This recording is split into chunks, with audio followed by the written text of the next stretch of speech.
Welcome, dear viewers. For more exclusive, thrilling stories every week, subscribe to our channel. Sit back, relax, and enjoy. I've always had a complicated relationship with the night. When I was a kid, I loved it. The silence, the solitude, the way the world seemed to hold its breath after midnight. But that was before the knocks started. Before I learned that some silences are listening. It began last winter, after I moved into an old rental house on the outskirts of town. The place was cheap, too cheap for what it was. 2 bedrooms, big kitchen, hardwood floors, and a long, narrow hallway that ran like a spine through the center of the house. I remember the landlord smiled a little too wide when I signed the lease. "Just you, huh?" he'd asked. "Yeah, I work nights, mostly remote. I like the quiet." He'd nodded, but there was something about his pause afterward, like he wanted to tell me something but didn't. The first week was fine. I set up my desk in the smaller bedroom, kept the lights dim, and worked into the early hours. I loved the quiet at first. The house didn't creak much, no weird plumbing, no rodent sounds in the walls, just stillness. But then I noticed something strange. The clock in the hallway. It was a basic battery-powered wall clock that had been left behind by the last tenant.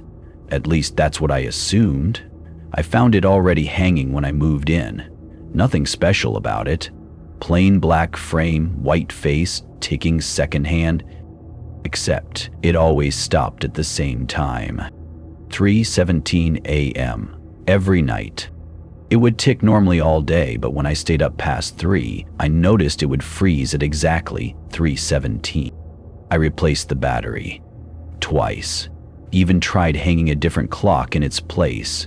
But whatever I put there would also stop at 3:17. I should have taken that as a warning. The knocking started the next night. It was faint at first, a soft, hollow tap, tap, tap from somewhere near the back of the house. I thought it was the wind, maybe the old glass in the laundry room windows shifting in the frame. But when I checked, everything was still. Then I heard it again. 3 knocks from the hallway. I stepped out of my office and stood there, barefoot on the cold hardwood, watching the dim hallway stretch toward the front of the house. Nothing. No sound, no movement. I remember glancing at the clock. 3:17.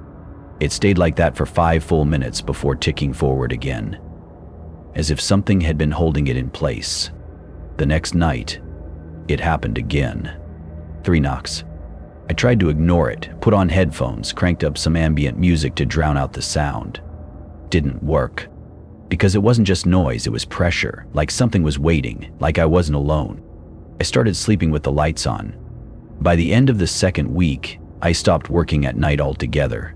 I'd curl up on the couch, deadbolt the doors, and pretend like everything was fine. But the knocks always came. Always at 3:17.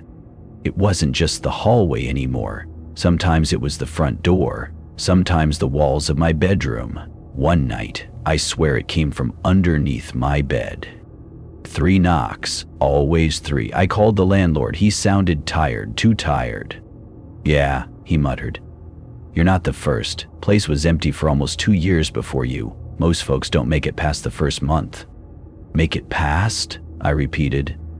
"You're talking like it's dangerous." Long pause.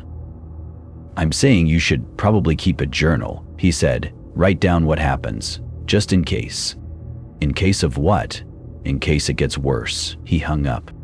I started the journal the next day. Writing things down made it feel less crazy. At least at first. But a few nights ago, something changed. It was just after 3 a.m. I was lying in bed, lights on, the television flickering quietly in the background. I'd been keeping the journal nearby just in case, and I reached over to jot down the time. 3:14. That's when I heard it. Not knocking, not this time. It was a whisper. Just a single word, but I felt it inside my head. Here. The hallway light flickered. Then I saw it. A shadow, standing just past the edge of the frame where the hallway meets the living room. Tall, still, wrong. Not just dark, but darker than the dark around it. It didn't move. just stood there, like it had been watching me for a long time, like it had been waiting for permission. I didn't move either. Couldn't. My breath slowed. My body went cold. I looked at the hallway clock, 3:17. When I looked back, the shadow was gone. I didn't sleep at all that night, just waited for the sun. And when morning came, I checked the journal. My hand was sore. My pen had run dry. And across the page, in handwriting I didn't recognize, were 3 words: "Let me in." I didn't go to work the next day, didn't answer emails, didn't check messages. I just sat at the kitchen table with the journal in front of me, the one that now had writing I didn't remember making. The words "let me in" stared up at me in rough, slanted letters. It didn't look like mine. The loops were too tight, too jagged, like someone had written them with shaking hands. Or teeth. I tried telling myself I'd written it in my sleep, that maybe the whole thing with the shadow in the hall had been a dream, but I could still feel the cold where it had stood, the kind of cold that lingers in the bones.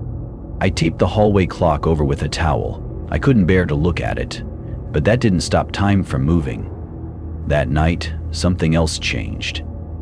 The knocking stopped. For the first time in almost 2 weeks, 3:17 passed without sound. No whisper, no pressure in the air, no shadow in the doorway. And I should have felt relieved. Instead, I felt watched, like whatever had been knocking was already inside. I tried to sleep, lights on, television murmuring softly. I buried the journal beneath a stack of laundry, but around 3:30 I woke up to a sound I couldn't ignore. Not a knock, not a whisper. It was my window, sliding open. Now let me be clear, this window hadn't opened since I moved in. It was painted shut. I tried airing the room out the first week and ended up nearly cracking the glass. It just wasn't meant to move. But that night, it slid open smooth as silk. A sharp click, the sound of the lock turning, and then a slow shh as it crept up an inch at a time. I sat up in bed, frozen. It wasn't the sound that scared me. It was the feeling that followed, the certainty that whatever was opening that window wasn't just trying to get in. It already had. The air went dead, heavier than silence, like the walls were holding their breath. Then I saw it, a shape rising just outside the frame. Thin fingers curling over the sill, followed by a long, narrow hand. The skin was gray, not old person gray, not wrinkled or spotted, but something wrong, like the color of smoke-stained walls or decayed paper. The hand hovered there for a second, then the knuckles bent and it tapped the glass. 3 times. Tap, tap, tap. The same rhythm I'd heard for weeks. Except now it wasn't asking. It was remembering. I jumped out of bed and slammed the window shut so hard I nearly broke the frame, locked it, taped it, pushed my dresser in front of it for good measure. And just before I turned away, I looked down. There, in the layer of dust on the inside sill, footprints? Not shoe prints, not bare feet. Bare toes, long, thin, bent like they hadn't touched the ground in years. I didn't go back to sleep. I sat in the hallway, facing the office door, with every light in the house turned on, clutching my phone, ready to call someone, anyone, but too afraid of what I'd even say. What was I supposed to tell them? That something was watching me through windows that didn't open? That my clock was stuck in a death loop and my journal was writing back? I didn't know what was happening. But the next day, I decided to find out. There's a historical society in town, tiny little building behind the library, run by an old woman named Doris, who talks like every story is a secret she's half ashamed to tell. I didn't know what I expected, but when I described the house, 411 Grayson Road, she went quiet. Not surprised, just still. Then she said, "You're the 4th person to come asking about that place." She shuffled through some records, found a manila folder with yellowing newspaper clippings and pushed it toward me. The headline read, "Tenant missing from Grayson Road home, last seen at 3:17 a.m." It was dated 2007. There were others, one from 1992, another from 1981, all different people, all living in the same house. All vanished, and every report included the time, 3:17. "What happened to them?" I asked. She shrugged. Police said runaways, but none of them had a reason to leave. No packed bags, food still warm on the table in one case. They just stopped being. I asked if she believed it was the house. She looked at me, eyes sharp for her age. "I believe something comes back every few years, and when it knocks, eventually someone opens the door." That night, I didn't sleep. I kept every light on, every window shut. I even stayed in the living room, journal in hand, just waiting, daring it to show up. And at 3:17, something did. Not a knock, not a whisper, a voice from inside the hallway. And it said my name, not shouted, not whispered, just spoke. Calm, patient, like it had been practicing. There's something deeply wrong about hearing your name when you're alone. Not shouted from outside, not mumbled through a wall, but inside the room with you. Spoken in a voice you don't recognize, yet feels dangerously familiar. It was almost tender the way it said it. "Charlie?" That's what it said, just that. Not a demand, not a threat, just my name. I didn't answer. I couldn't. My hands had gone stiff. The pen in my lap rolled off onto the carpet, and I swear to you, the sound of it tapping the floor felt loud enough to shatter glass. I turned toward the hallway. It was empty, but the air was dense. You ever walk into a room right after someone else has been there? That faint trace of presence, like warmth that hasn't faded yet? That's what it felt like, except cold. Like something had just left, or worse, was still there, but hiding. I got up slowly and backed into the kitchen, trying to stay where the lights were brightest. But they started flickering, one by one, not like a power surge, more like breathing, in and out, pulsing with rhythm, almost like it had a heartbeat. And that's when I saw him, standing at the far end of the hallway. He wasn't there before. One blink, empty hallway. Next blink, not empty. He was tall, lean, wearing clothes that didn't quite fit the time period. Faded shirt, long, dusty coat. His head was tilted slightly, like he was curious, like he was studying me. But the worst part, his face wasn't finished. It looked like someone had started drawing it but gave up halfway. Eyes too wide, mouth just a stretched crease, like he'd heard what a smile looked like but had never actually worn one. He didn't move, just watched me. I took a step back and nearly slipped. My sock hit the pin I dropped earlier, sent it skidding across the floor. And he mirrored the motion. When I stepped back, he leaned forward, slowly, like he was stretching something that hadn't been used in a long, long time. I called out. I don't even remember what I said, something like, "What do you want?" or "Get out." But I knew even then, this wasn't the kind of thing you could evict. He raised one hand. Pale, too many joints in the fingers, and held up three. Not the middle three like a normal person might. Just thumb, pinky, and pointer. Unnatural. Wrong. Like it was trying to mimic a gesture it didn't understand. Three. 3 knocks, 3 vanished tenants, 3 weeks since I moved in. I turned and ran, not out of the house, I don't know why. Maybe some deep animal part of me knew that opening the door was worse. Instead, I locked myself in the bathroom. No windows, just tile and silence. I stayed there until sunrise, and when I finally came out, the hallway was empty again. No shadow, no figure, just the smell of dust and the soft tick-tick of the hallway clock, which now read 6:46 a.m. The next 2 days, nothing happened. No knocks, no whispers, no voices in the dark. But that was worse somehow, because now I wasn't being haunted. Now I was being ignored. I started reading everything I could find, old books, forums, chat threads about paranormal experiences. I even posted anonymously on a subreddit for people who claim to see spirits. Most of the replies were the usual garbage. People asking for pics, calling me fake, suggesting carbon monoxide or sleep paralysis. But there was one message, short.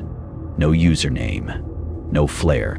Just, you don't hear them knocking because you already opened the door. I didn't sleep that night. I sat in the living room, every light on, door locked, windows taped.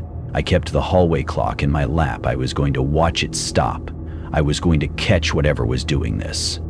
But it never stopped. Not at 3:17, not at all. It just ticked. Like normal. Until I looked away for 1 second, one blink, and when I looked back, the hands weren't moving. Not just frozen. At 3:17, the face of the clock was gone. Blank. Just smooth glass and a soft tapping sound coming from inside it. Tap, tap, tap. I dropped it.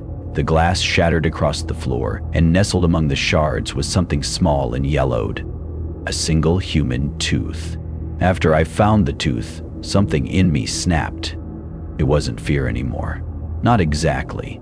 It was a kind of clarity, like I'd passed through fear so completely that now I could finally see things for what they were.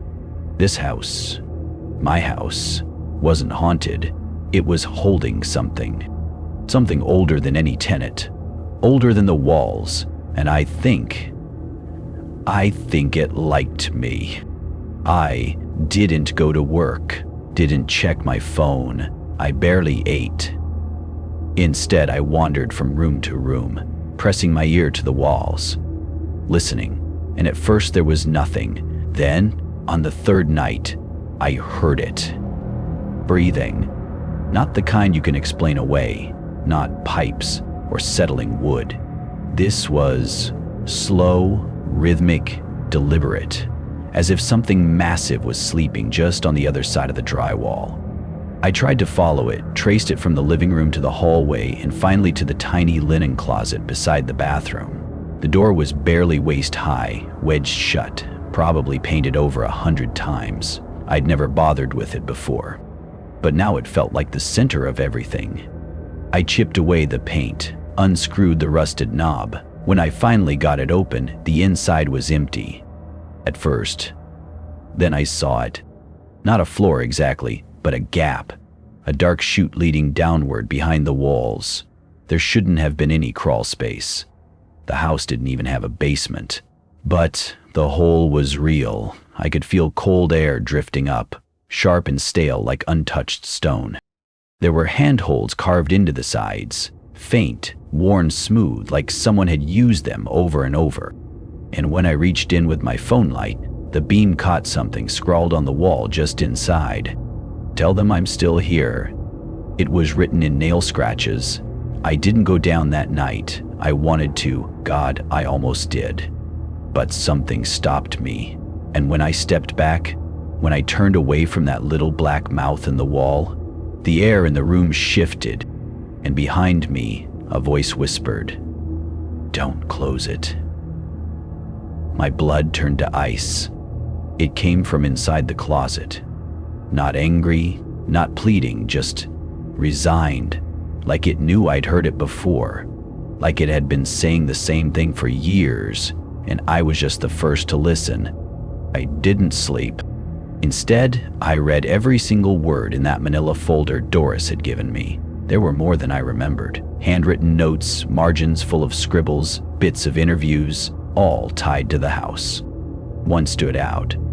A case from 1973. A nurse named Camille moved in alone, last seen May 14th, exactly 3 weeks after moving in. Police found the front door locked from the inside. No signs of struggle, just one strange detail. The house was spotless, except the hallway closet, where officers claimed the air was unusually cold.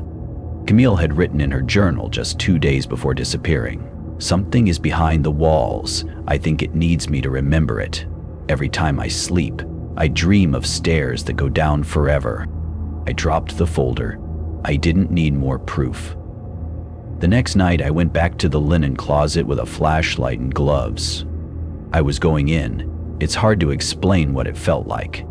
The second I slid inside, past the threshold, the air changed.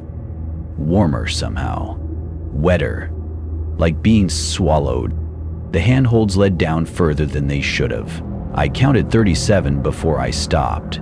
The walls were narrowing, cracking in places, covered in names, thousands of them. Some scratched in, some written in blood, some carved with teeth.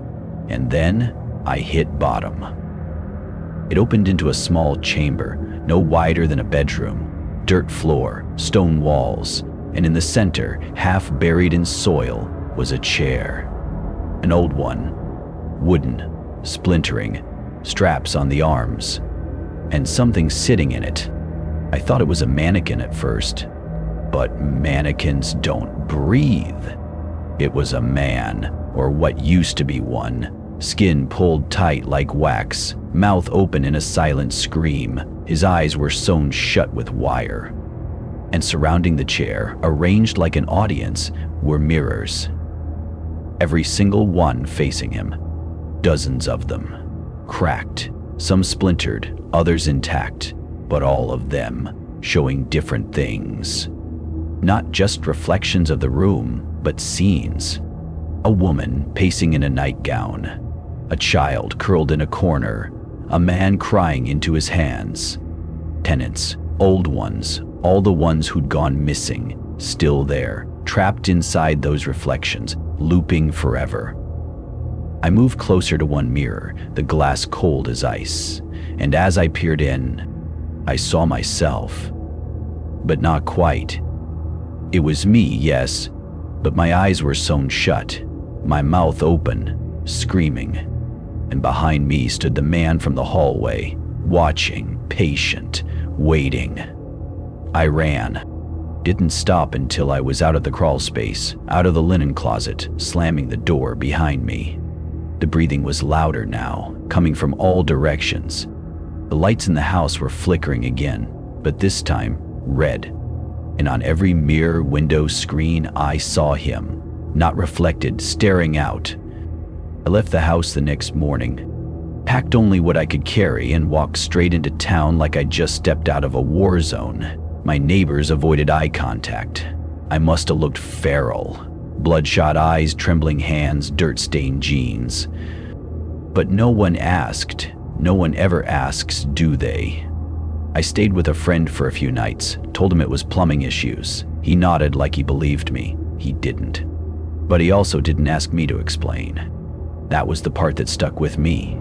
The part that gnawed at the edge of my thoughts when I tried to sleep in his guest room. When I stared at the clean walls and well-lit corners and wondered what might be hiding just out of view.